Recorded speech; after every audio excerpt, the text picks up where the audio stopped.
Salut, bienvenue sur Futur Proche, le podcast. Avant qu'on démarre cet épisode, un mot sur un truc qui nous tient à cœur au sein de Futur Proche et dont on voulait parler aujourd'hui là pour ce nouvel épisode de podcast. Il y a quelques semaines, Futur Proche est devenu partenaire de Vivatech. Alors Vivatech, t'as pas besoin que je te le présente, c'est le plus gros événement tech d'Europe. Je pense que c'est la définition la plus simple et la plus efficace qu'on puisse trouver. Et on est ravis de s'associer à eux parce que chez Futur Proche, notre ambition, c'est de rassembler la plus grande communauté de leaders et responsables marketing com de France. Alors, pourquoi ce partenariat et pourquoi il a du sens ? Je pense que si toi, tu travailles dans l'univers de la tech, comme moi, ça peut être mon cas, ou comme beaucoup d'autres chez Futur Proche, tu sais qu'en fait, on a souvent un vrai malentendu entre marketing et tech. Globalement, les marketeurs n'ont pas exactement la même culture et le même background que des product managers ou des devs. Ils se parlent, mais pas toujours de la même chose, pas toujours avec le même vocabulaire. L'inverse est tout aussi vrai d'ailleurs. C'est en quelque sorte deux mondes qui se croisent en réu ou dans des meetings ou dans des docs et des boards ou des workspaces communs sans toujours vraiment bien se comprendre et dont l'alignement est souvent un challenge pour les boîtes. Et en fait, c'est dommage parce qu'on le sait, et tu le sais comme nous, les meilleurs produits, les meilleurs services, que ce soit en France ou à l'étranger, a fortiori aux États-Unis, ceux qui marquent vraiment, ceux qui impactent vraiment, naissent à l'intersection des deux, quand tech et marketing se rassemblent et créent une vraie valeur ajoutée ensemble. Avec Vivatech, c'est ce qu'on veut faire bouger.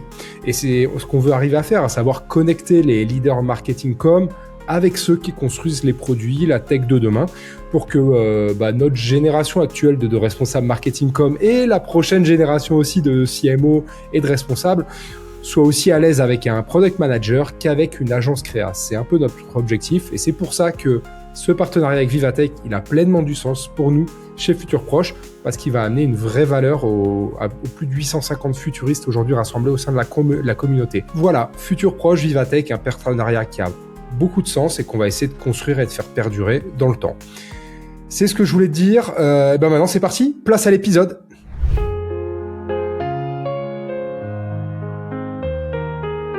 Qui veut du marketing? J'en ai plein à donner.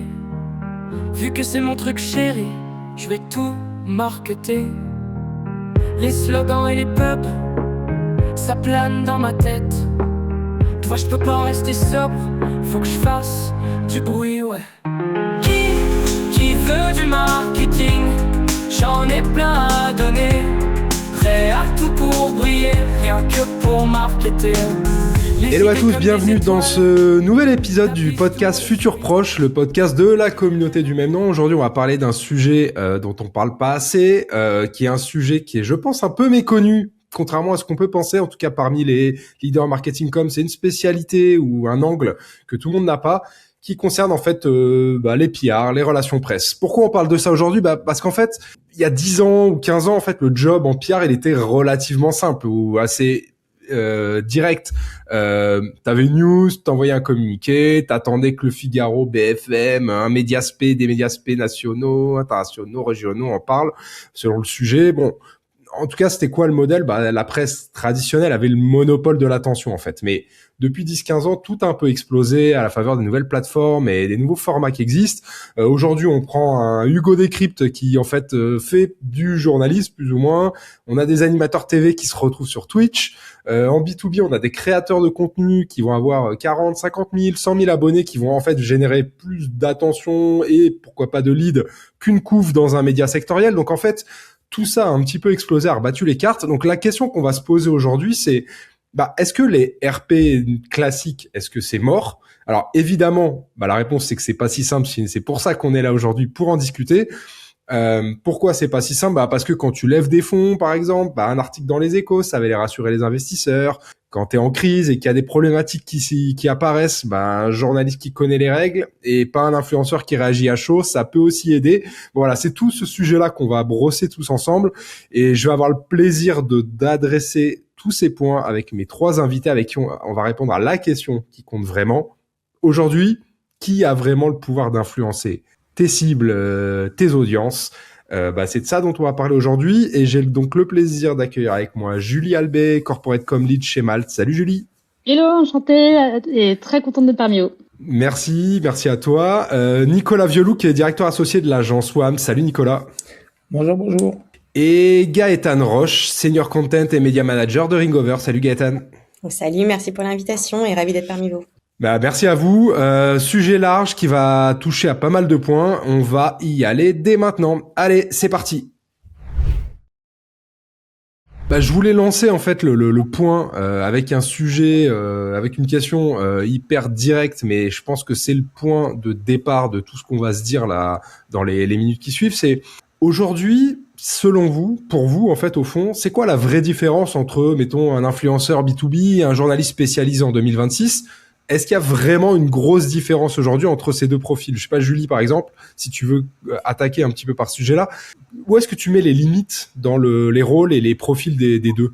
Écoute, je peux te répondre. Je précise juste que moi, je suis ancienne journaliste, donc j'ai un petit biais qui est que j'ai été de l'autre côté.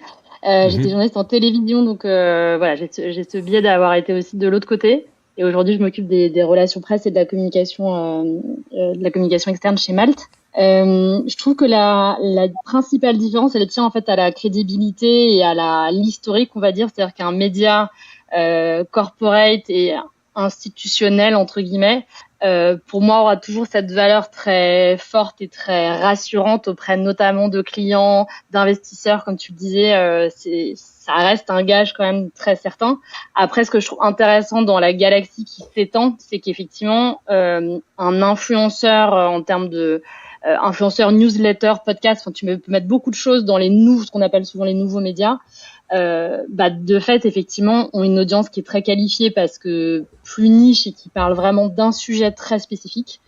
Et donc, aujourd'hui, considérer les RP sans considérer cette galaxie globale, tu te coupes de beaucoup de sources potentielles et derrière de potentiel de lead, de business. Nous, on est une boîte B2B. Évidemment qu'on utilise les PR pour derrière aller parler à nos clients, à nos prospects.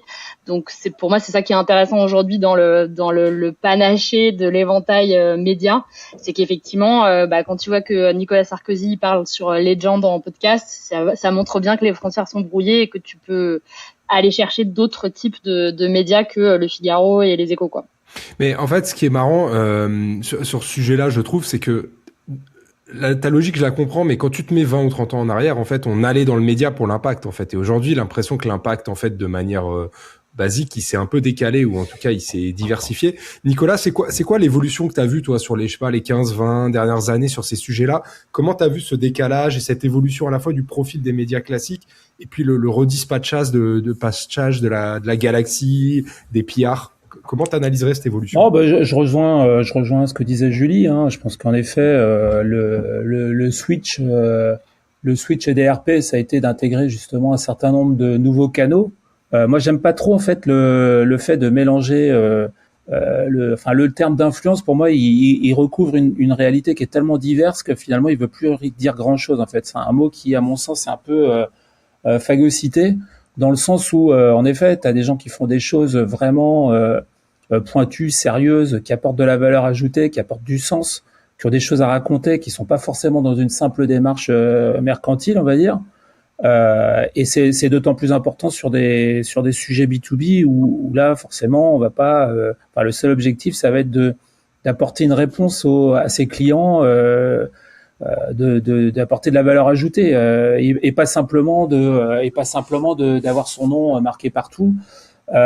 Après, là on est dans un paysage sur les 25 dernières années, notamment dans le domaine du B2B, il y a eu des changements profonds dans le sens où les médias se sont un peu recroquevillés, rapetissés avec des rédactions qui sont de plus en plus restreintes. Ouais. Des modèles économiques qui sont de plus en plus challengés, même si on commence quand même aujourd'hui à avoir des signes assez positifs avec des médias qui se réorganisent, des rédactions qui se resolidifient et des modèles économiques qui commencent à tenir la route.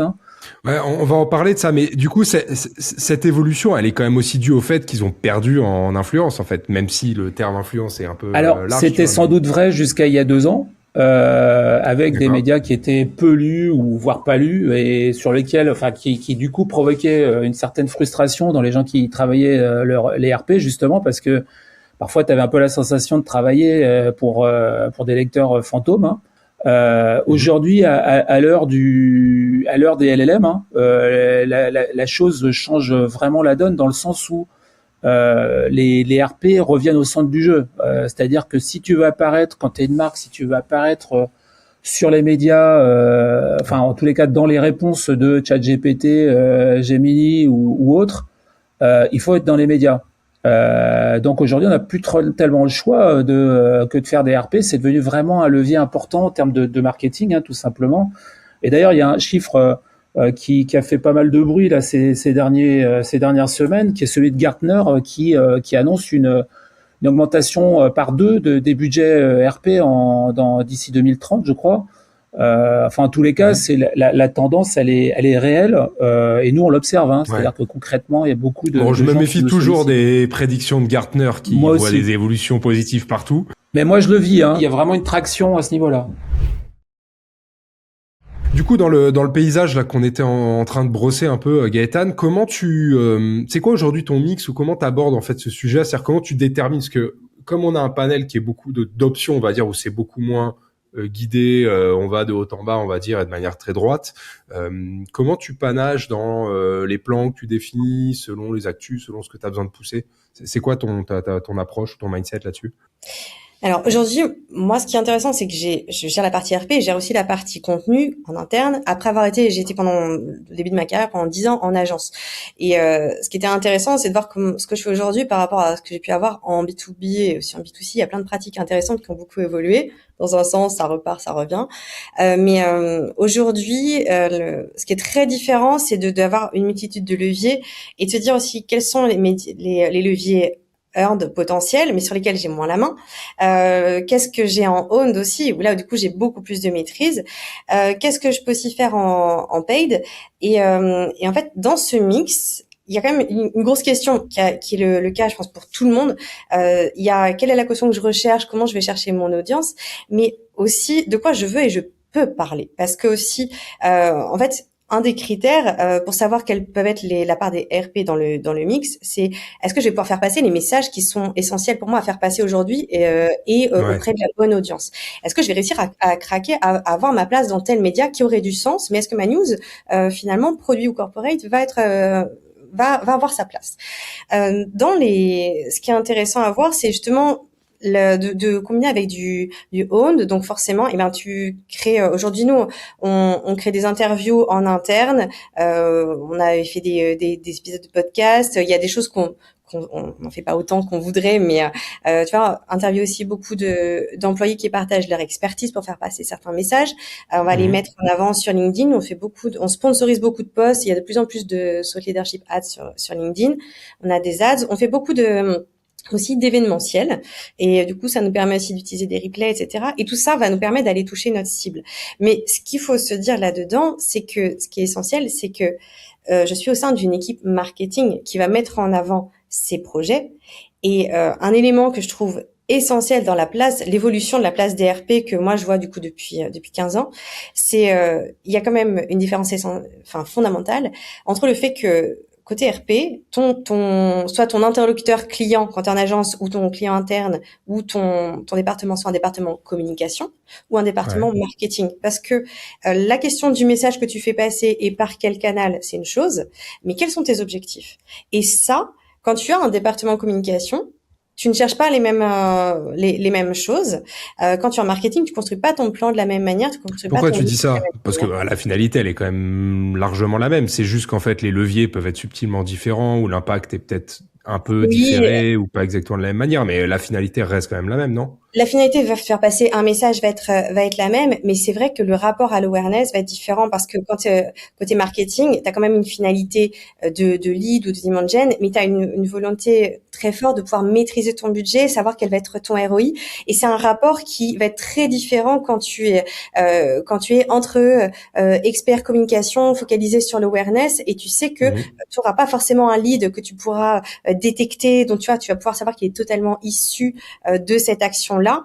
Tout à l'heure, on parlait des médias qui n'ont pas forcément d'audience. Tu vois, tout ça, pour quelqu'un côté marketing, c'est vraiment, c'est épidermique, se dire, mais peut-être que là, je vais faire des efforts pour essayer de chercher une couverture, et en fait, ce sera peut-être même pas vu. Donc, je sais quel est mon reach, d'accord. Je sais quelle est la part du gâteau total que je cherche à adresser, mais si c'est pour avoir peut-être 1%, tu vois, le côté maîtrise peut être...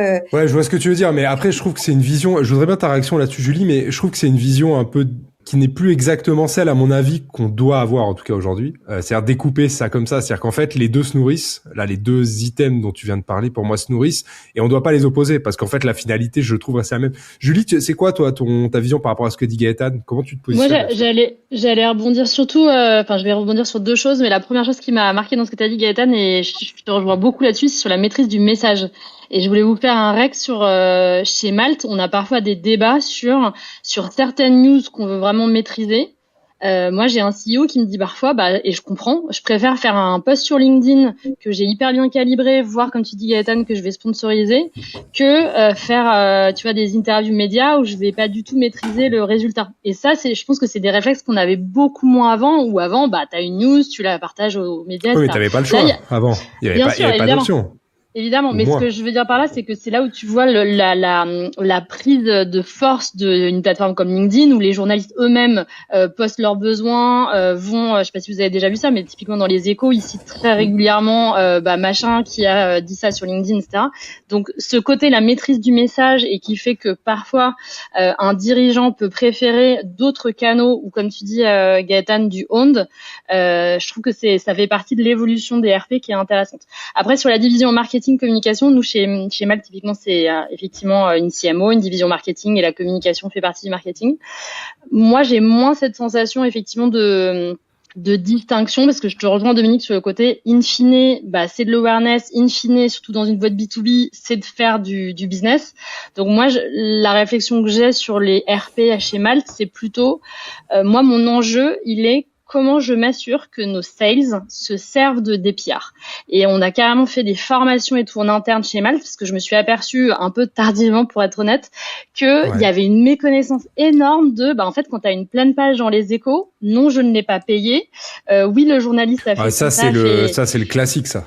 Oui, mais en fait, pour leur montrer aussi la valeur que ça représente et à quel point est-ce qu'ils peuvent s'en servir dans leur prospection, dans leurs slides, enfin, tu vois, tout le package, en fait, des RP, et faire cette formation. Et moi, mon enjeu, il est surtout comment je m'assure que c'est bien leveragé aussi par nos sales en interne, quoi. Mais c'est connecté à ce que disait Nicolas tout à l'heure, et on en reparlera, Nicolas, je pense, aussi, de la relation avec les LLM et tout. C'est qu'en fait, le statut de la PR a changé aussi ces dernières années. Et je trouve aussi le statut des journalistes, parce qu'en fait, moi, j'ai bossé en PR il y a longtemps, et il y a quelques années, j'en ai refait, et je trouve que là, aujourd'hui, on est passé dans complètement autre chose. Donc, ma question pour toi, Nicolas, c'est aujourd'hui, les journalistes, ils ont des newsletters perso, des podcasts, ils ont limite parfois certains, en tout cas ceux qui sont structurés, un peu seniors, qui existent depuis un moment dans l'univers, ils ont une audience propre qui existe. Donc, c'est quoi aujourd'hui, là? Ils sont devenus quoi, en fait, ces gens-là? Est-ce que c'est encore des journalistes? Est-ce que c'est des créateurs de contenu? Comment tu vois les choses, toi, là-dessus? Parce que je sais que vous bossez avec ce panorama-là chez WAM. Pour moi, alors les quelques médias, les quelques journalistes qui peuvent être des médias proprement parlés à titre individuel, honnêtement, c'est pas la majorité. Je pense que c'est vraiment, c'est une tête d'épingle. Mais t'en as quand même de plus en plus. Juste là-dessus, Nicolas, je trouve que t'en as quand même de plus en plus qui, effectivement, ont leur propre podcast, peu importe le médium. Mais je trouve que ça se développe, ce truc où limite, des fois, tu parles à un journaliste parce moi j'ai eu le cas il y a pas très longtemps, parce qu'il était journaliste chez, je sais plus, Leaders League ou je sais pas quel média. Il dit, mais en fait, j'ai un podcast, du coup, vous pourriez plutôt venir sur le podcast, et du coup, les frontières sont vachement brouillées, je trouve. Je vois ce que tu veux dire, évidemment, c'est pas du tout la majorité des journalistes, mais en tout cas, ceux qui comptent peuvent avoir de plus en plus ce truc de presque personal branding, quoi. Ouais, alors à condition d'en avoir, entre guillemets, d'utiliser le média pour lequel ils travaillent, parce qu'en général, ils sont quand même pas hyper chauds pour laisser leurs journalistes devenir des médias à côté de leur activité, ce qui peut se comprendre. Non, le truc que je vois le plus se développer, c'est des journalistes qui alors avant on disait qu'ils faisaient des ménages en animant des conférences, etc. De plus en plus, ils font des ménages, mais en présentant j'ai eu l'exemple il y a pas très longtemps d'un journaliste qui faisait justement la promotion de son émission sur LinkedIn. Et puis en fait, quand on le sollicite, on se rend compte que c'est une émission, c'est télé, mais qu'il faut payer pour participer. Donc ça, pour moi, c'est la réalité, donc faut vivre avec. Par contre, selon moi, c'est un peu un problème, quoi. On finit par ressembler à ce qu'on constate dans certains autres marchés, comme en Espagne, par exemple, où si tu veux être dans les médias, faut acheter de la pub, quoi. Et là, pour le coup, ça remet en question la pertinence des médias, ça remet en question la légitimité de ce qui peut être dit dans les médias.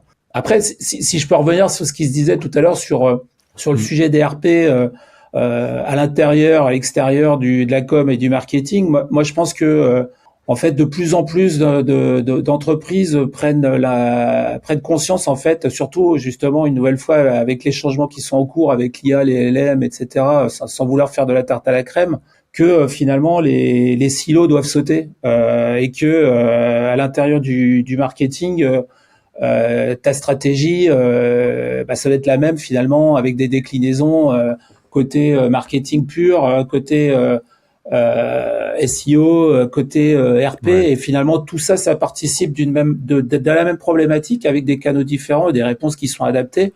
Et ça, je trouve que c'est un move intéressant. Hier, j'étais chez un prospect qui justement nous interrogeait sur la façon dont on était susceptible de répondre à sa problématique, mais justement en faisant une stratégie qui s'adresse à ces trois problématiques-là. Alors nous, on traite pas tout, hein, on fait de la visibilité digitale, on va dire, avec un certain nombre de biais, mais de médias en tous les cas.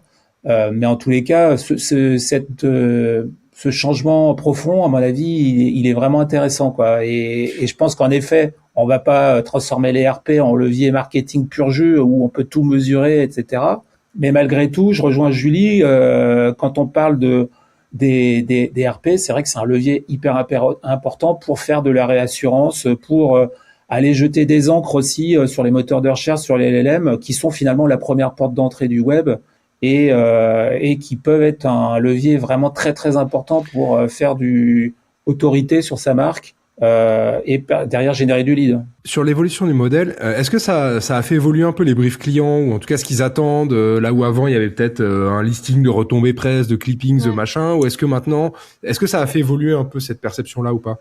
Moi j'ai la sensation que pendant très longtemps on était perçus comme des gratte-papier un peu, ou des gens qui sont là pour produire des contenus et relayer des actualités, donc un peu des passe-plats, avec le rôle ingrat d'aller relancer les journalistes, etc. Bon, même si moi j'ai toujours essayé de combattre ça et que je pense qu'il y en a pas mal qui font comme moi, mais concrètement aujourd'hui notre métier c'est plus d'aller conseiller sur les sujets à mettre en avant, la façon, les livrables à utiliser. En fait, on est plus dans le conseil que dans la prod reste là, mais la valeur ajoutée elle est vraiment au niveau du conseil, quoi. Ouais. Julie, tu voulais...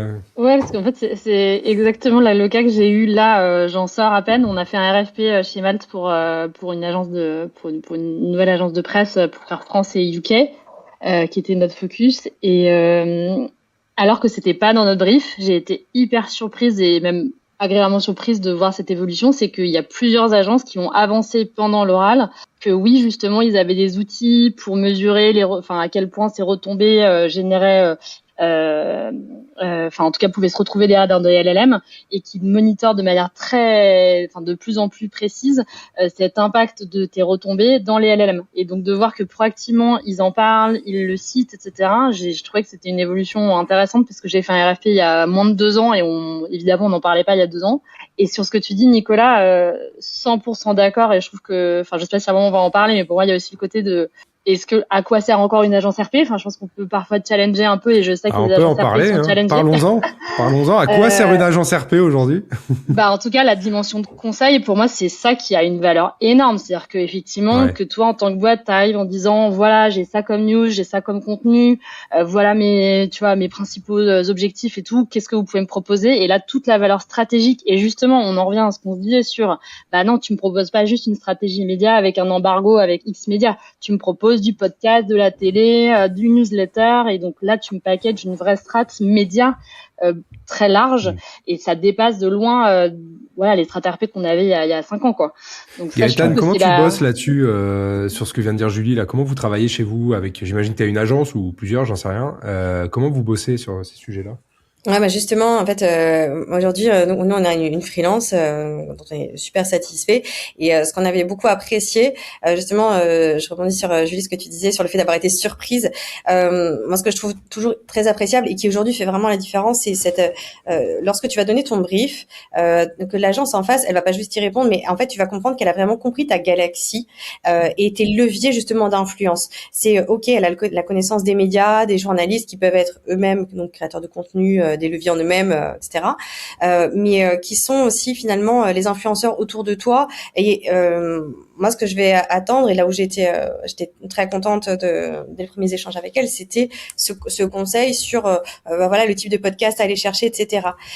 Mais ce que je vais attendre aussi, c'est que c'est bien mais il faut pas que ce soit juste du name dropping, il faut que ce soit pertinent, mais aussi il faut quand même avoir une conscience des budgets derrière, parce que ce qui est quand même très important quand tu fais un brief, t'as pas encore toute ta roadmap pour dire voilà, je vais chercher un partenaire pour quand même une durée assez conséquent pour qu'on puisse travailler ensemble sur le long terme.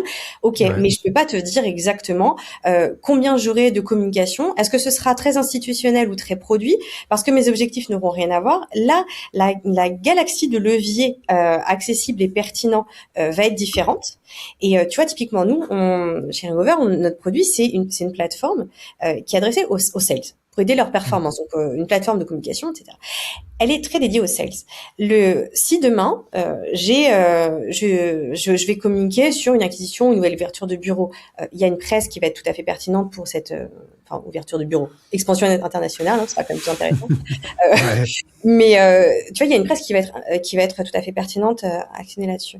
Mais le jour où je veux parler de mon produit, j'ai besoin aussi de la caution d'un pair. Et ça, il faut que je puisse avoir la bonne personne qui en parle. Mais si on me fait juste du name dropping de c'est très bien d'aller voir telle ou telle personne, d'accord, mais ça a un coût faramineux et que c'est inexploitable, ça ne va pas. Et aujourd'hui, c'est vrai que j'attends. En fait, c'est vrai qu'on attend des choses très très différentes et bien plus poussées de ce qu'on attendait il y a 5 ans. C'est que c'est certains noms de médias, le journaliste derrière, parce que il n'est pas que le média. C'est tout le reste autour, mais c'est d'avoir vraiment une prise, qu'en fait ce soit des prolongements de notre équipe, se dire en fait avec le budget, qu'est-ce que tu me conseilles d'actionner, de prioriser? Il faut être réaliste, mais ça veut dire connaître les coûts et la mesure, parce que derrière, effectivement, de ce qu'on disait tout à l'heure, qu'on soit rattaché à la com ou au marketing, peu importe, derrière il va bien falloir justifier qu'on a fait les investissements prioritaires dans nos actions, parce qu'on peut pas tout faire. Ouais, j'entends ce que vous dites et en même temps, pour être très réaliste, moi je trouve qu'il n'y a pas tant de pros du secteur aujourd'hui qui ont la vision que vous décrivez là. Alors peut-être que je m'enflamme et peut-être que Nicolas il va me dire que c'est plus le cas en vrai et que c'est le cas chez eux. Et alors je connais un petit peu l'agence mais je sais que c'est plus le cas chez eux. Mais je trouve que finalement il y a quand même pas tant de professionnels de ce métier-là. On va dire PR et puis l'influence PR un peu globale, en tout cas, qui se soit posé ces vraies questions-là de manière très concrète. Nicolas, j'imagine que ça fait partie du point de départ de votre agence, quelque part. Ouais, pardon. Pour compléter, je te laisse la parole juste après, mais c'est vrai que moi, je vois sur la réflexion, sur la partie produit, avoir des influenceurs qui soient des commerciaux eux-mêmes, qui vont parler à leur audience, c'est ultra qualifié, et aussi, ils vont parler d'un produit des vrais besoins réels quotidiens, très, très métiers. Et ça, il y a des journalistes qui peuvent le faire, mais c'est pas la même chose et ils vont le faire avec des formats aussi. Ouais, mais ça, on va revenir dessus d'ailleurs. Mais Nicolas, je voudrais bien là, ce que je viens de te dire. Est-ce que dans l'écosystème dans lequel tu es aujourd'hui, les réflexions qu'on est en train de partager, c'est un truc que tu trouves assez couramment ou en fait, ça reste quand même encore, on est un peu au début de la vague, quoi.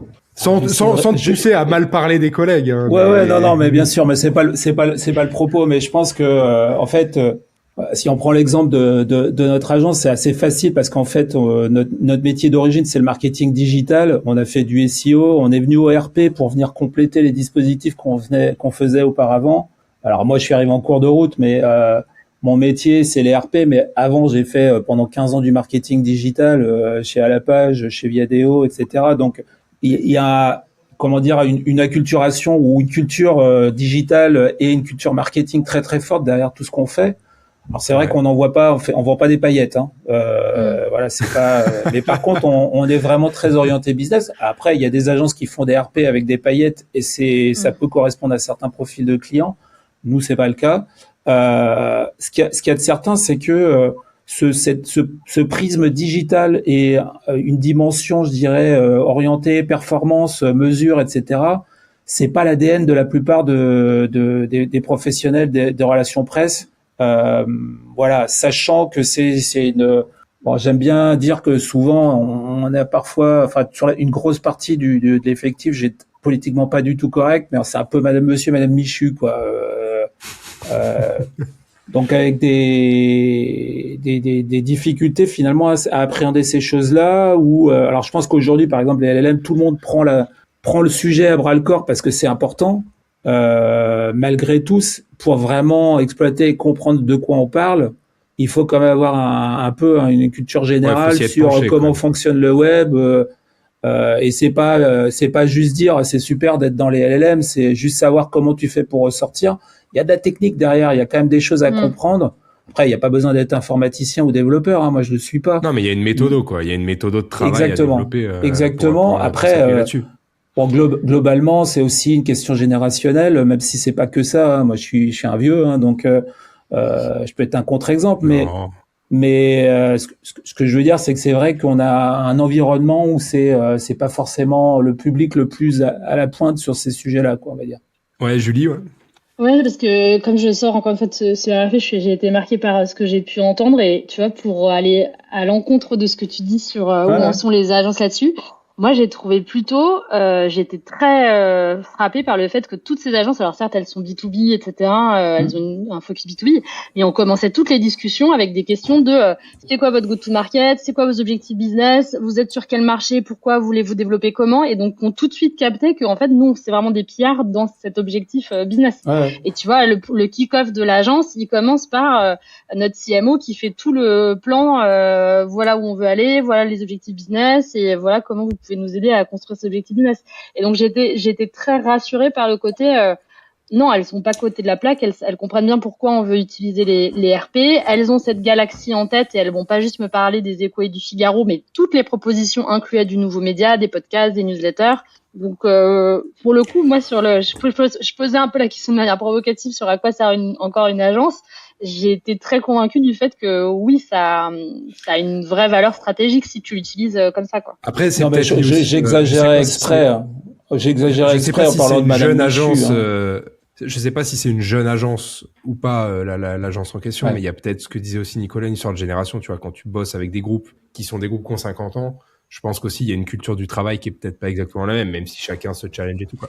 Par rapport à ce que tu disais, Gaëtan, parce que là, on vient d'échanger pas mal sur le fait qu'il y a un brouillage des pistes et que les frontières sont un peu floues et qu'en fait, il y a une évolution un peu sur qu'est-ce qu'est un média, qui est un média et qu'est-ce que font les gens qui étaient des médias aujourd'hui. Bon, voilà, on vient de poser ça. Mais si on essaie de préciser un peu ce que disait Gaëtan tout à l'heure pour revenir là-dessus sur comment vous travaillez aujourd'hui, si on se dit, OK, j'ai besoin de faire une cartographie, parce qu'avant, c'était facile. On prenait un sujet, on cartographiait les médias internationaux, nationaux, régionaux, je découpais mes trucs, tac, je me dis, OK, où est-ce que je peux... Bon, voilà, c'était relativement straightforward. Comment vous bossez aujourd'hui là-dessus? Gaëtan, par exemple, sur ce sujet-là, qu'est-ce que tu fais avec la presse tradi? Pourquoi? Qu'est-ce que tu fais avec les créateurs de contenu, éventuellement? Pourquoi? Qu'est-ce que tu fais? Est-ce que vous bossez comme ça avec avec la Free dont tu parlais ou pas? Enfin, comment tu t'organises ça? Ouais, mais il y a une partie d'action qui va être de son côté, et puis pas mal d'initiatives aussi dans l'équipe brand de Ringover. Mais c'est vrai que un point qui est intéressant, là tu me fais penser, c'est que par rapport aux médias tradis, on fonctionne peu avec des communiqués de presse, parce que tu vois dernièrement on en a eu, mais qui étaient très axés produits. Mais aujourd'hui, je vais avoir une phase où j'aurai pas forcément des news qui vont mériter un communiqué de presse, et donc on fonctionne beaucoup avec des tribunes et des pitchs pour proposer plusieurs angles aux journalistes, parce que c'est vrai que t'as un vrai enjeu de pas mettre tous tes œufs dans le même panier, t'as pas forcément une news qui soit transcendante par rapport à ce qui se passe sur le marché là tout de suite, par rapport au filtre qui doit être fait côté journaliste. La place est limitée, donc c'est donc c'est beaucoup plus une approche comme ça de tribune, plus d'experts, avec de l'opinion, avec de l'expertise, c'est ça? Ouais. Et puis tu vois, par rapport aussi, nous notre cible étant une cible commerciale, commercial, en France, on n'aime pas beaucoup souvent, tu sais, avoir des tribunes qui soient de chief marketing ou de chief sales. C'est pas toujours, enfin, tu vois, on aime beaucoup d'experts, des CEO, etc. Et, sur la partie sales, c'est assez limité aussi comme paysage médiatique, surtout cette partie usage métier, etc. Et du coup, on va aller chercher les Échos ou la Tribune ou le Figaro. La place est quand même très limitée. Il faut avoir des sujets qui sortent du lot. C'est pas une évidence. Ça va pas tomber tous les 4 matins. Ouais, mais du coup, c'est là que les formats un peu différents dont on a parlé tout à l'heure ont du sens pour toi. C'est qu'en fait, c'est largement plus accessible que ce que tu peux faire par ailleurs, non? Voilà, tu vois, je pense que je serais dans une entreprise qui serait sur des sujets, je sais pas, une plateforme RH. Tu as beaucoup d'enjeux aussi institutionnels, tu vois, ou sur la transformation de ton marché. En France, on n'aime pas forcément énormément parler de ça. Donc, tu vois, le paysage médiatique français a ses spécificités. Ce sera aussi différent dans d'autres pays. Enfin voilà, tout dépend de ce qui existe en presse traditionnelle. Et donc, le levier pour nous d'influenceurs, de commerciaux va être super intéressant parce que leur communauté est ultra qualifiée. Elle existe parce qu'on peut proposer de nouveaux formats ensemble aussi, tu vois, que ce soit en one shot ou en récurrent. Un créateur de contenu aujourd'hui, il a sa ligne édito, il a ce qu'il propose à son audience, mais si demain il a envie de tester un nouveau contenu, un nouveau format en lequel il croit, c'est possible. Si on veut faire de l'event, de quoi que ce soit, il y a les possibles sont énormes. Et tout à l'heure, on disait les journalistes qui avant faisaient des ménages, c'est mal vu. On sait très bien que c'était ultra péjoratif. Et donc forcément, il y a quand même deux mondes qui se côtoient. Enfin, la formule, en tout cas, Nicolas, la direction, c'est pas la plus valorisante. Non, mais après, c'est utile dans des conférences, etc. Avoir des animations de journalistes, c'est plutôt quali. Oui, c'est le vocable juste qui était un peu. Ouais, le terme de ménage est un peu pas terrible. Ouais. Il y a un peu un côté vendu. On les a achetés pour avoir la caution. Et on sent bien qu'on est dans un calcul qui, du coup, peut décrédibiliser un peu le message. Enfin, tout dépend. Évidemment, un journaliste qui anime une conférence dans un salon de référence où on sait que tout ce qui se fait là est ultra quali, il n'y a pas de souci. Mais nos amis journalistes qui écoutent ça vont être contents de ce sujet-là. Qu'est-ce que tu penses de ce découpage, Julie, là? Comment tu travailles avec ça, avec cet écosystème un peu plus riche que ce qu'il était, enfin, plus riche que ce qu'il était il y a 10-15 ans? Est-ce que je sais pas, avec l'agence, enfin, voilà, mais est-ce que c'est quoi, vous mappez un peu les différents? Tu définis des objectifs différents, des sujets différents, comme disait Gaëtan. Enfin, comment tu bosses là-dessus? Ouais, j'allais dire c'est à la fois par sujet et par objectif. Je donne un exemple sur on l'oublie parfois parce que on regarde moins la télévision, mais en vrai, aujourd'hui, passer dans un JT de France 2 ou nous, ça nous est arrivé sur Capital, sur M6, t'as un boom sur ton site web.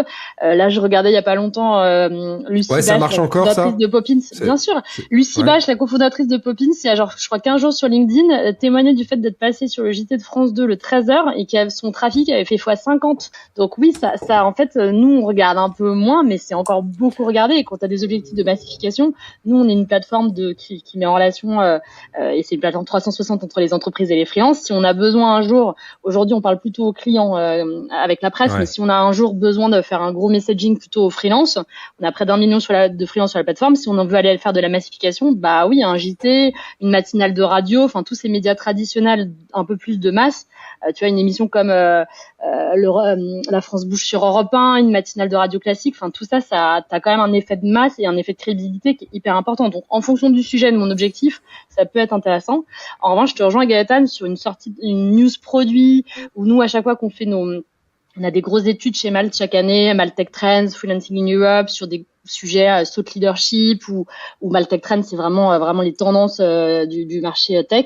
Bah là oui, aller travailler avec un influenceur niche, tu vois, typiquement sur Maltech Trends l'année dernière, on avait fait toute une campagne avec des influenceurs influenceurs qui avaient, tu vois, 20 000 followers, 30 000 followers et qui parlent vraiment à cette audience-là sur des sujets de cybersécurité, sur des sujets de cloud, etc. Là, ça peut être hyper intéressant d'aller voir les métiers entre guillemets et des gens qui vont parler de ton contenu et tu fais du thought leadership aussi par ce biais-là. Donc, je dirais que c'est un mix de c'est quoi mon sujet et c'est quoi mon objectif et l'audience que je vise, quoi. Et en fait, ce qui je trouve marrant aussi sur cet objectif-là, c'est que je me souviens très bien, il y a 10-15 ans, comment on disait que YouTube va tout ringardiser, comment on disait que les créateurs de contenu allaient ringardiser beaucoup les médias. Finalement, je trouve que ça s'est passé en partie, c'est-à-dire que YouTube est devenu un peu la nouvelle télé, en tout cas pour les plus jeunes, et on voit d'ailleurs que maintenant la télé reprend les concepts de YouTube et les fait sur TF1. Enfin voilà, bonjour à mes amis de TF1. Donc on voit quand même qu'il y a eu un basculement dans les codes qui ont été réinventés, mais qui sont en train d'être réingérés par en fait la télé qui, bon an mal an, a subsisté, même si les autres, bon, c'est plus les passages absolument indispensables. Alors là, tu parlais de sujet de massification, c'est vrai que ça Capital, arrive. c'est 2 millions de personnes, hein. Capital, Oui, c'est je suis 2 d'accord. millions de personnes. Mais en fait, tu vas chez Hugo Décrypte demain, en fait, tu vas Bien toucher sûr. 10 fois plus de gens. En fait, ce que je veux dire, c'est juste que l'impact est plus exactement, et ça, on va en parler après, mais l'impact est plus le même et plus au même endroit, je trouve, et plus pour les mêmes raisons. Là, je voudrais juste qu'on revienne 2 secondes sur ce que tu racontais tout à l'heure, Nicolas, parce que je pense que ça vaut le coup qu'on en parle à ce moment-là un peu en détail. C'est évidemment depuis 2-3 ans, on dit, OK, avec les LLM et la nouvelle manière de, je dirais, catégoriser l'influence online et comment ça vient servir un business, en gros, ça a rebattu un peu les cartes de ce côté-là. Est-ce que tu peux nous faire de manière un peu didactique ta vision à toi sur la manière dont les PR sont, comme tu disais, centrales dans ce game-là? Pourquoi aujourd'hui d'avoir, alors je suis pas une agence PR, je suis pas là pour vendre ça, mais en tout cas, pourquoi d'avoir une stratégie PR un peu maligne, un peu fine, utilisant la richesse dont on vient de parler, pourquoi ça peut être important pour ces sujets-là aujourd'hui? Ouais, alors après, je pense qu'il faut insister sur le fait que c'est pas de la tactique en fait, c'est vraiment de la stratégie et c'est pas, on est sur une méthode. Alors, un méthodo, c'est peut-être un peu prétentieux, mais en tous les cas, on essaye de mettre une structure méthodologique derrière qui permet de cocher un certain nombre de cases. Ce qu'il y a de certain, c'est que, alors nous, en tous les cas, on a un focus qui est essentiellement sur les médias digitaux, parce que aujourd'hui, précédemment, c'était le print ou les médias classiques, les supports classiques qui étaient déclinés en digital. Maintenant, c'est l'inverse en fait. L'équilibre c'est totalement retourné. Hier, il y avait dans Le Monde qui parlait sur France Inter ou avant-hier, qui expliquait que aujourd'hui, ils font 52% de leur chiffre d'affaires grâce au digital et que ça couvre quasiment tout leur coût. Donc, c'est devenu un modèle économique rentable. Le Figaro, c'est pareil. Il y en a d'autres. Ce qu'il y a de certain, donc c'est le focus digital. Ensuite, comment on fait pour ressortir quel est l'enjeu des LLM? En fait, les LLM, ils vont aller chercher pour être dedans. En fait, ils vont chercher sur des thématiques. Tu poses une question, ils vont te donner une réponse. La réponse sur quoi elle va s'appuyer? Elle va s'appuyer sur tous les contenus qu'on lui a donné à manger avant pour l'entraîner. Donc c'est des contenus académiques, c'est des contenus type Wikipédia, c'est des contenus institutionnels et c'est des contenus médias. Et c'est à peu près les seuls qui vont être pris en compte de façon systématique par les LLM. Vous allez me dire, oui, mais les médias sociaux, en fait, c'est plus compliqué que ça parce que les médias sociaux ou Reddit, par exemple, si tu es sur des sujets your money, your life, comme on dit en bon français, les médias sociaux vont être complètement squeezés. Ils vont pas du tout apparaître dans ChatGPT. Pourquoi? Pour des histoires de quoi? De crédibilité ou qu'ils ont pas envie de prendre le risque d'empoisonner des gens, de leur faire perdre tout leur argent. Et donc, je pense que derrière, il y a la mécanique qui fait qu'ils sont sortis. Alors, c'est autre chose si tu fais du retail, tu vends des fringues ou des godasses, mais quand tu fais il y a des sujets sensibles sur lesquels c'est exactement. Alors que LinkedIn a annoncé il y a quelques jours être devenu la source numéro 1 des LLM, là ça a été la semaine dernière, je crois ils ont annoncé ça. Ouais, alors que pendant un certain temps ils refusaient l'accès, mais bon. Exactement. Le marché évolue. Je pense que tout le monde se dit que ce serait bête de se priver, pour eux en tout cas, de ce. Et puis Microsoft est actionnaire à 25% d'OpenAI aussi, accessoirement. Ça peut jouer. Non, mais en tout cas, je trouve que c'est important parce qu'effectivement, je crois qu'il y a un sujet, et notamment, quand on parle des sujets dans lesquels vous êtes, dans les univers dans lesquels vous êtes, Gaëtan, Julie, tech ou proche de la tech, ou dans lesquels, en fait, la compréhension de ce qu'est une stratégie RP, elle est quand même assez minimale. Faut quand même dire la vérité, quoi. C'est soit on pense que tout est payé, dans le meilleur des cas, ou dans le pire des cas, on se dit que ça sert à rien. Donc c'est pour ça qu'en fait, je pense que ce volet-là, LLM, ce que tu viens d'expliquer, Nicolas, pour moi, il est ultra important. Comment tu vends, Nicolas, un peu cette complexité à tes clients? C'est-à-dire, est-ce que tu arrives à leur faire comprendre qu'en fait, c'est hyper important? Parce que moi, dans ma vision que j'ai aujourd'hui de ce métier, il faut être partout, à peu près, dans des formats très différents, avec des activations différentes, ce qu'expliquait Gaëtan tout à l'heure. Est-ce que les clients, ils sont ouverts à ça? Est-ce que tu arrives un peu à leur... ou est-ce qu'il y a de la pédagogie encore à faire? De plus en plus. Et en fait, pour tout te dire, je commence toujours mes présentations sur des prospects en leur expliquant pourquoi faire des RP, en fait. En leur expliquant que ce qui était déjà vrai à l'époque du simple SEO pour être présent sur les moteurs de recherche qui sont quand même le principal, enfin qui étaient en tous les cas le principal point d'entrée sur le web, quelle que soit la thématique ou la chose sur laquelle tu lances une recherche. C'est encore plus vrai à l'heure du GEO et des LLM. Donc pour être présent sur ces LLM, associer ta marque avec les thématiques et les questionnements, c'est essentiel. Comment tu réussis à faire ça? Alors tout ça, c'est un peu de la théorie, mais malgré tout, c'est de la pratique. On l'a bien en application et ça fonctionne. C'est faire en sorte que, en apparaissant dans les médias, qui sont les plus autoritaires, qui ont des domaines authority les plus élevés, ta marque va être associée à ces thématiques, à ces questionnements. Donc c'est arrivé aussi avec des contenus et des livrables qui s'intéressent d'abord aux problématiques de tes clients. Évidemment, il faut recroiser ça avec le point de départ qui est c'est quoi mes priorités business. Donc c'est mes priorités business, quels sont les questions que se posent les clients sur mes priorités business, et derrière ça, je construis une stratégie à la fois des thématiques et des livrables qui sont associés et des cibles que je peux aller toucher, que ce soit sur des médias traditionnels, même si j'aime pas trop ce terme-là, médias classiques, on va dire, ou influenceurs qui, pour la plupart du temps, en tous les cas sur les problématiques B2B, sont devenus des médias eux-mêmes, en fait. On parle de Hugo Décrypte ou d'autres. Ce qui fait qu'ils sont sollicités aujourd'hui, c'est parce qu'ils sont crédibles, que leur contenu est pertinent, qu'il est vérifiable, qu'ils racontent pas des conneries à tout bout de champ et qu'ils sont pas là pour vendre ta soupe, quoi. D'ailleurs, ça permet d'avancer sur cette partie-là de la discussion qui, je trouve, est hyper importante. C'est que il y a des mouvements tectoniques qui sont passés. Pour moi, les médias tradis conservent quand même des atouts et je pense qu'on peut en parler quelques minutes. Gaëtan, est-ce que chez vous, parce que j'ai eu la discussion il y a pas longtemps avec un collègue, qui me disait qu'aujourd'hui, il me dit en fait, nous on active aussi beaucoup notre stratégie RP pour de l'employer value proposition. Il me dit en fait, on se rend compte d'un truc, c'est qu'il me dit si t'es pas crédible auprès de potentielles cibles, notamment sur des profils un peu seniors, etc., dans de la presse un peu classique, pour soutenir ta boîte et montrer le sérieux et montrer l'assise institutionnelle, etc., etc. Est-ce que c'est des réflexions, Gaëtan, que vous avez chez vous là, ou pas? Ouais, je pense que et ça, tu vois, sur la tech aussi, ça a été très important au moment où il y avait beaucoup de levées, il y avait beaucoup de moyens et aussi beaucoup de recrutement. Donc il y a des choses qui étaient faciles. Après il y a il fallait aussi tirer son épingle du jeu, donc il y avait beaucoup d'enjeux de culture, etc. Tu vois, ça qui était beaucoup communiqué. Aujourd'hui, on est dans une phase beaucoup plus de rationalisation dans tout ce secteur-là. Il y a beaucoup moins de recrutement, donc tu vois, il va y avoir moins d'actions dédiées employer brand, voilà, parce que il y aura pas des recrutements massifs. En revanche, tu as quand même une image que tu veux garder très pointue. Il y a toute une question derrière aussi. Est-ce que comme nous, tu es un acteur français dans lequel la R&D va être hyper important, le produit va être important, donc tu as une image d'innovation qui est très liée à des thématiques de souveraineté, etc.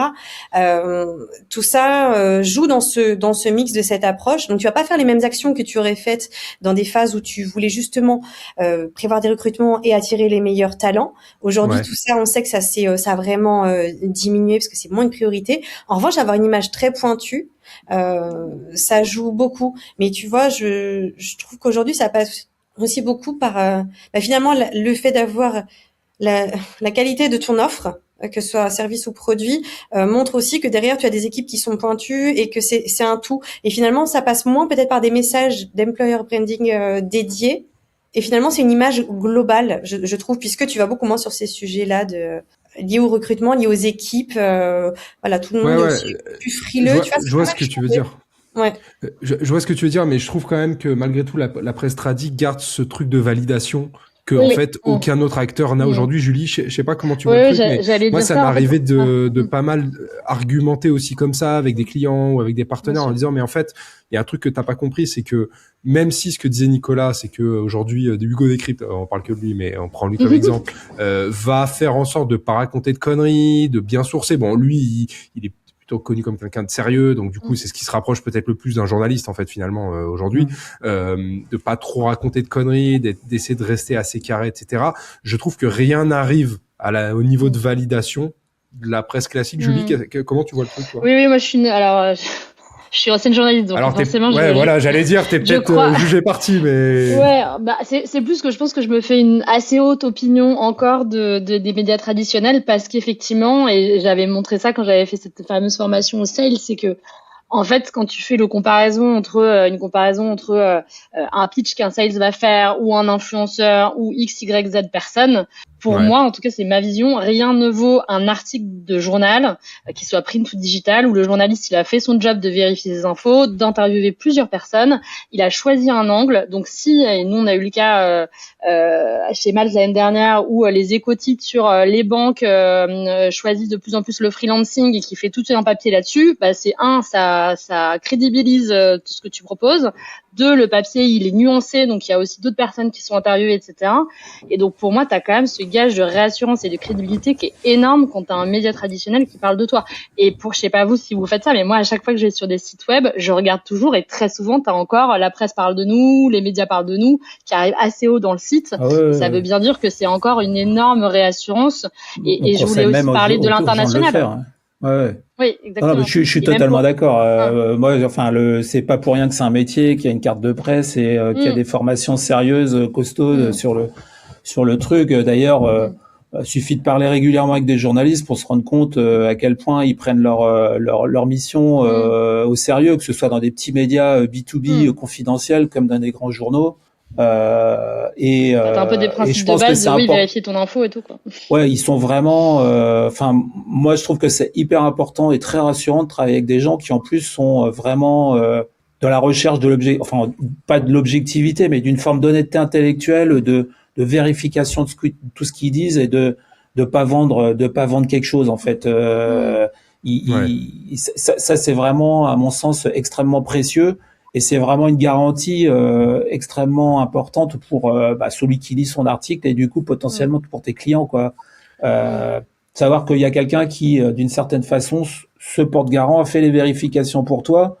Et ce mot, il signe son article quand même. Il y a son nom. Ouais. Mais comment vous expliquez que ce que tu vous racontez là, en fait, ça n'est absolument pas perçu dans la population générale. Enfin, genre, il faut être conscient de ça aussi. Alors, je parle dans la grande masse. Hein. Il y a des gens qui lisent toujours les journaux et qui, voilà. Mais par exemple, cette histoire de validation, je trouve que pour un annonceur, c'est vrai. C'est-à-dire que t'as besoin d'avoir tes 2, 3, 4 gros papiers à droite à gauche selon des moments, avec des moments clés, parce que c'est ça qui vient valider ce que t'es, là où t'es et comment tu es, voilà, ça c'est sûr.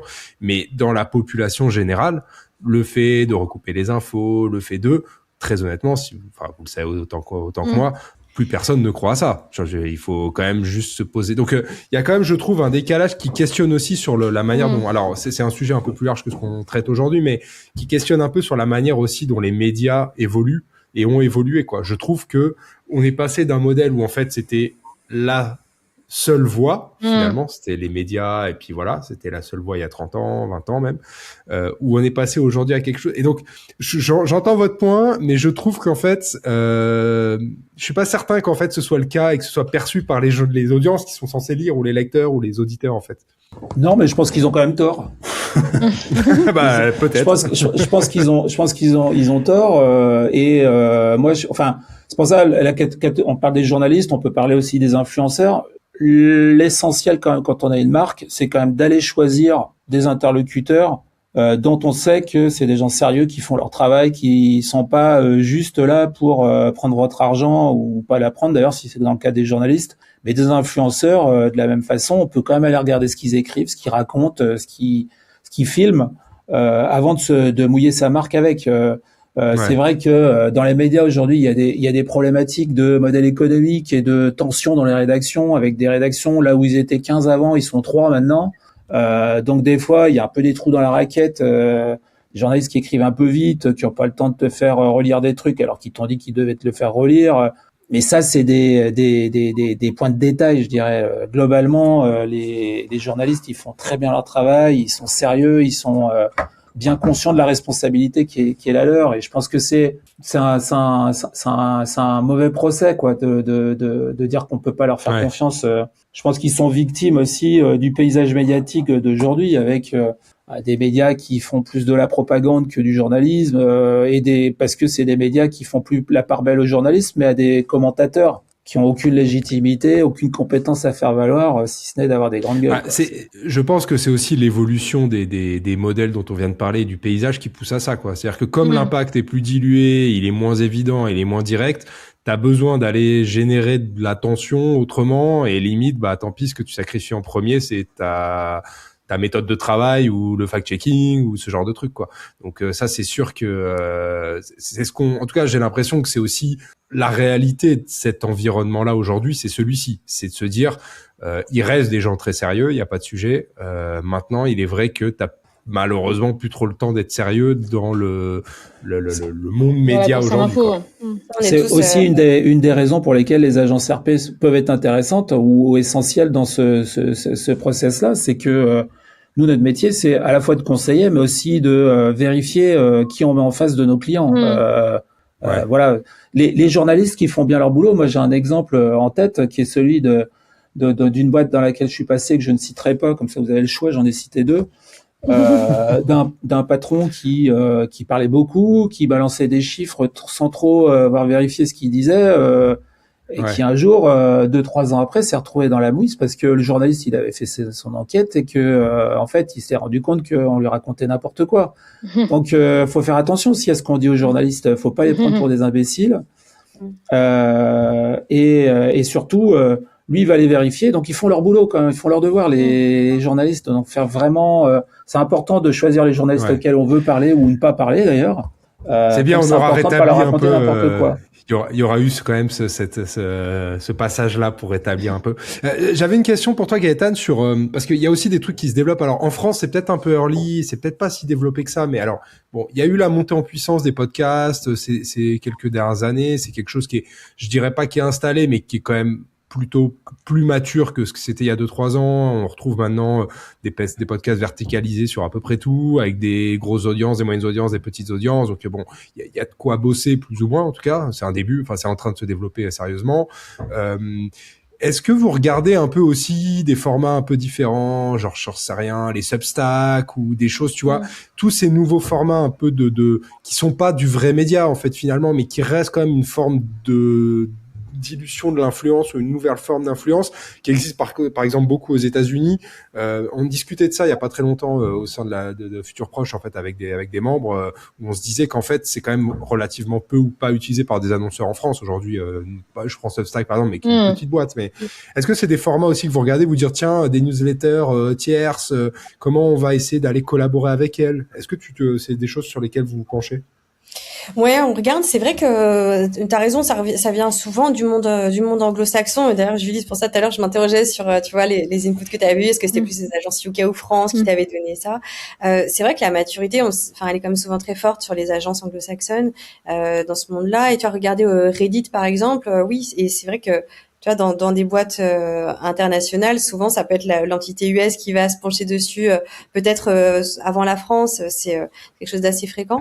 Ouais, on regarde et après, ça, en fait, ce paysage se transforme tellement, énormément. Il y a tellement de possibilités. Tu disais tout à l'heure, il faut être partout sur tous les formats, mais il faut aussi de la récurrence parce que si c'est que du one shot, ça se perd. Et il faut gagner le niveau de maturité. Un truc que je trouve intéressant, ça me fait penser à ce que tu disais tout à l'heure. Nicolas, vous êtes une agence de marketing digital à la base.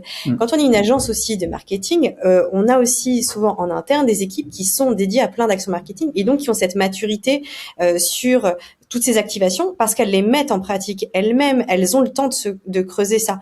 Quelque chose qui si on revient sur les agences RP, aujourd'hui, tu vois, tu as des clients qui vont avoir ces attentes-là, mais toi-même, dans ton agence, tu n'as pas la possibilité, on sait très bien que les agences RP sont quand même souvent, elles sont sous-staffées ou en tout cas, c'est quand même juste, elles sont jamais en sureffectif pour être très très large.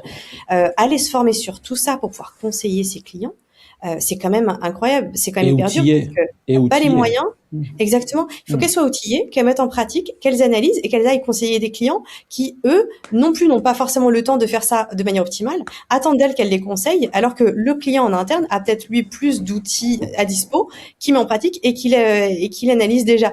Donc, ce qui est vraiment pas confortable du tout pour les agences, c'est qu'on a un niveau d'attente extrêmement élevé, alors qu'elles n'ont pas forcément les moyens de faire ça et le client derrière attend au tournant, voilà, mais a vraiment un besoin d'accompagnement Et c'est quand même pas facile du tout, quoi, parce qu'elles ont pas elles ont pas les mêmes moyens à disposition Alors, H24. en fait, je crois que l'enjeu, je suis d'accord avec ce que tu dis, c'est pas simple pour la plupart des agences, en effet, parce qu'elles sont pas ni staffées, ni acculturées ces sujets-là, ni outillées. Parce que le moindre outil, moi, les outils qu'on utilise, souvent, c'est les outils SEO. Le moindre outil, ça coûte 10 ou 15 000 euros. Donc tout le monde n'a pas forcément, parce que le paysage des agences RP c'est très explosé. Il y a beaucoup de freelance et il y a beaucoup d'agents, de petites agences qui n'ont pas les poches assez profondes pour surinvestir sur ces choses-là. Et en fait, je pense que typiquement les interlocuteurs qui sont les seuls susceptibles d'aller sur ces terrains-là de façon, en confiance, on va dire, c'est des gens qui sont multimétiers, on va dire, ou alors des grosses agences spécialisées RP qui elles ont les moyens d'investir soit dans le staff, soit dans les outils, soit dans les deux, quoi. Et c'est quand même compliqué aujourd'hui, n'importe quelle agence, et freelance ou agence, hein, mais on a quand même souvent des équipes qui font quand même pas mal le grand écart dans, même si parfois elles sont thématisées, tu vois, par pôle, donc tu centralises ton expertise, ta connaissance de la communauté que tu touches, de médias, etc., d'influenceurs, mais c'est quand même assez intense. Quand c'est côté freelance, tu jongles parmi toutes les news de tes clients, donc tu as besoin des besoins ad hoc en termes d'accompagnement pour chacun d'entre eux. C'est quand même une gymnastique. Enfin, aujourd'hui, ils sont quand même dans une position, c'est ultra intense de pouvoir suivre ça, apporter du conseil, avoir le réseau. Le boulot de RP aujourd'hui, c'est quand même un sacré challenge. Sur ce sujet-là, en fait, des agences et du travail qui est connecté aux agences, du coup, je voulais te poser cette question à toi, là, Julie, pour commencer, mais comment on mesure, en fait, la réussite de ce qu'on fait? Parce que, traditionnellement, si j'oppose encore ce qui se passait avant, on prenait les retombées. Moi, ce que j'avais fait en agence, c'était au tout début, on faisait des équivalents achat d'espace, et puis on disait, voilà, le classique au client, voilà, on vous a fait gagner 10 millions d'euros, payez-nous. Ouais. Et le client était content, il allait pousser ça en interne, et puis ça marchait.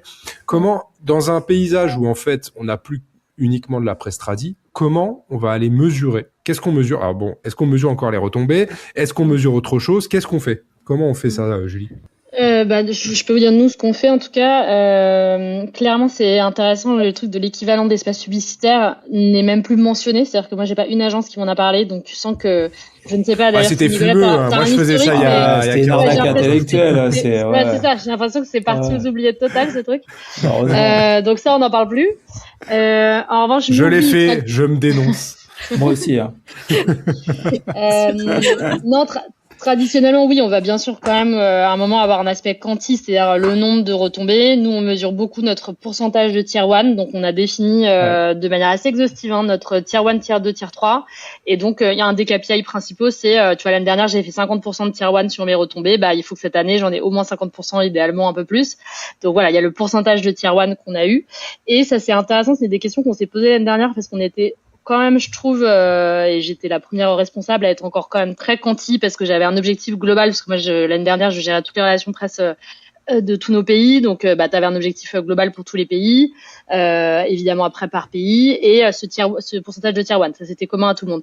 Et à un moment, on s'est dit, notamment pour la France, où on a forcément une empreinte, Malte en France a une belle empreinte PR, on s'est dit à un moment, oui, bien sûr, tu peux pas mesurer pareil une pleine page, comme je disais dans les Échos, ou un passage sur BFM Business avec une retombée tier 2 qui au final compte quand même ton nombre de retombées. Donc on est allé sur beaucoup plus de quali, et là cette année on s'est vraiment donné des objectifs. On a pris deux critères, on ira peut-être encore plus loin, mais pour l'instant on en a pris deux. C'est est-ce que dans le papier Malte est cité dans le titre, où le corps de l'article est autour de Malte, c'est vraiment le principal sujet. Et le deuxième, c'est le nombre d'interviews qu'on a eu de nos exécutives, parce qu'en fait, on se rend compte, pareil, ça c'est propre à Malte, comme on commence à être bien connu en France. Souvent, on est mentionné en fait dans un article, genre comme un des acteurs du freelancing, et t'as Malte, Upwork, Fiverr, et c'est une mention dans un article. Ça évidemment ne vaut pas du tout la même chose que quand t'as eu une interview de ta CTO ou de ton CEO dans un média. Donc, on va beaucoup plus dans une mesure quali sur le nombre d'interviews et la coloration, on va dire, c'est pas que, tu sais, parce que souvent les outils te proposent positif, neutre, négatif. Pour moi, ça veut dire je préfère aller dans, est-ce que dans ce papier est consacré à Malte, ou en tout cas, les messages qu'on porte sont retranscrits dans ce papier.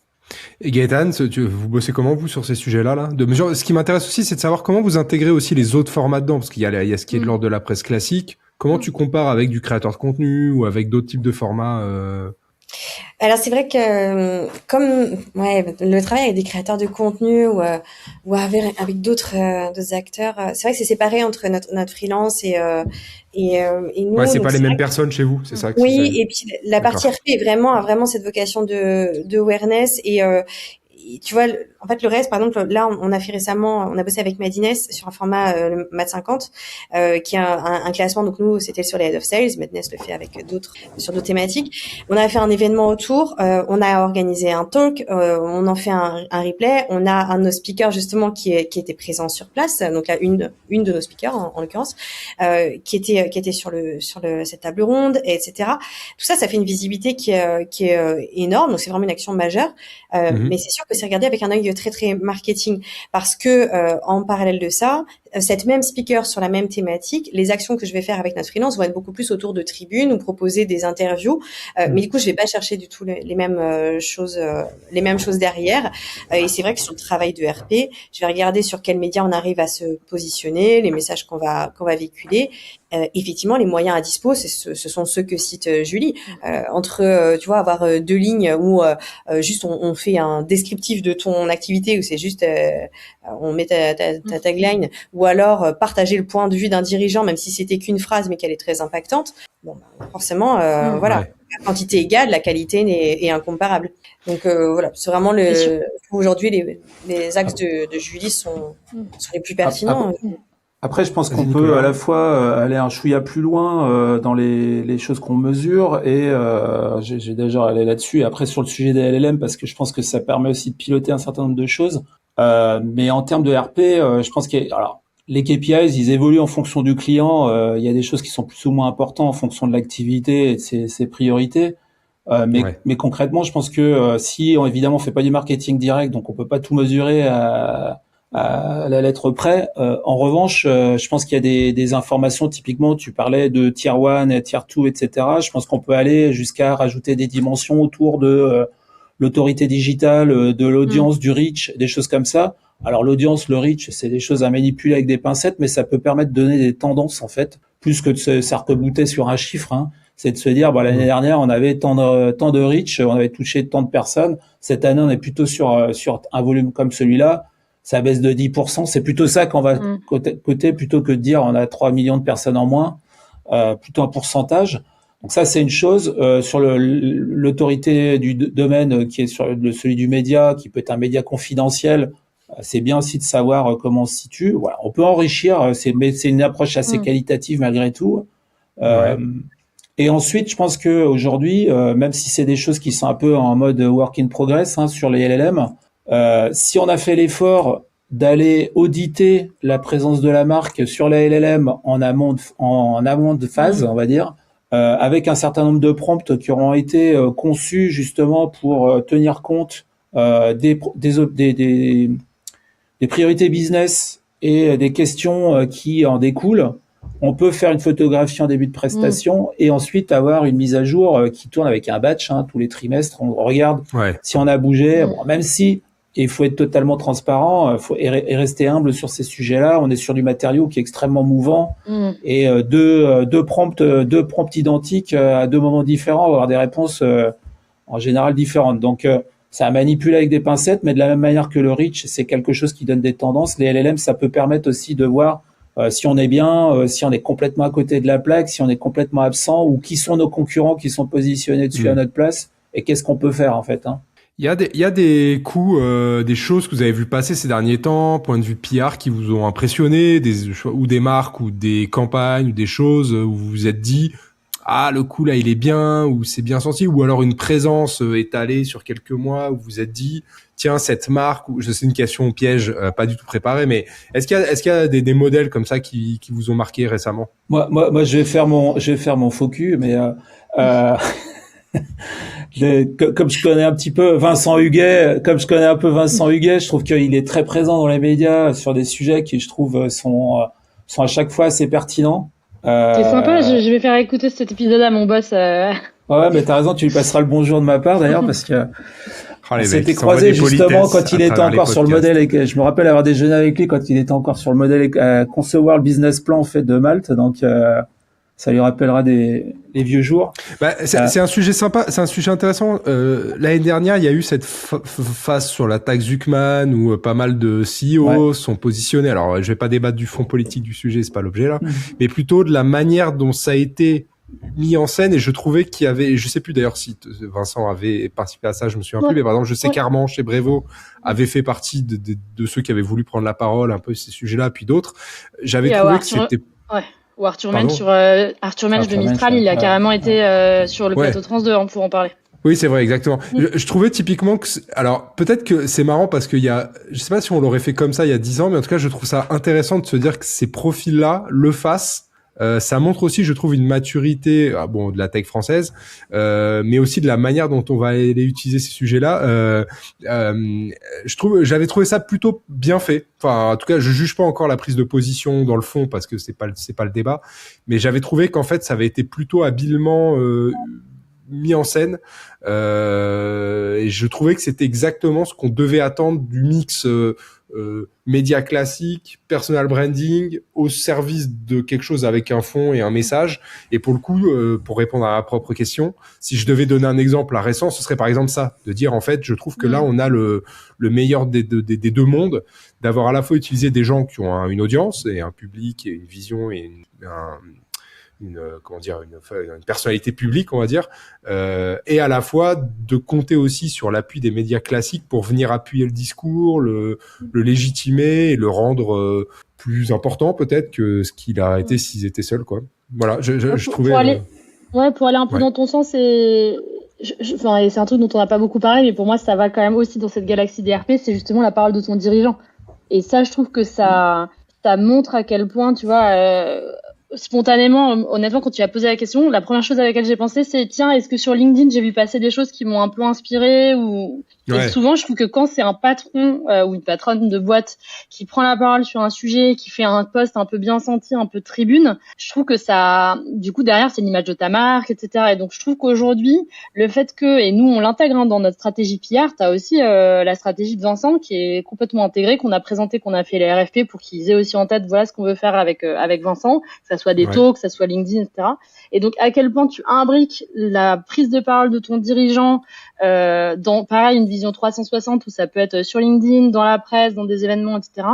Je trouve que c'est un peu ce qui a amené aussi les réseaux sociaux sur le poids aujourd'hui d'une prise de parole dirigeant et à quel point derrière ça peut être un levier business hyper important. C'est-à-dire que le fait que typiquement là Vincent il communique plus qu'avant sur LinkedIn, etc. parce qu'on l'accompagne un peu davantage là-dessus. Bah oui, derrière il a des personnes qui le contactent, il y a des prospects. Enfin derrière il y a un levier business en fait dans ta prise de parole. Donc ça je trouve que c'est une nouveauté aussi.